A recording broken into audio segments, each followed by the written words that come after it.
have a look at some tips for reading a job advertisement and how we can decode a job advertisement.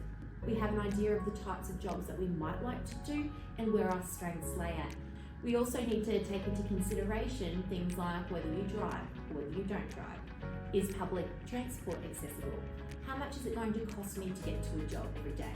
For instance, if you are going to rely on public transport, maybe we need to stay more central to your home where you can either catch a cheap Uber or a bus or even walk yourself to work. When looking at a job, employers use keywords.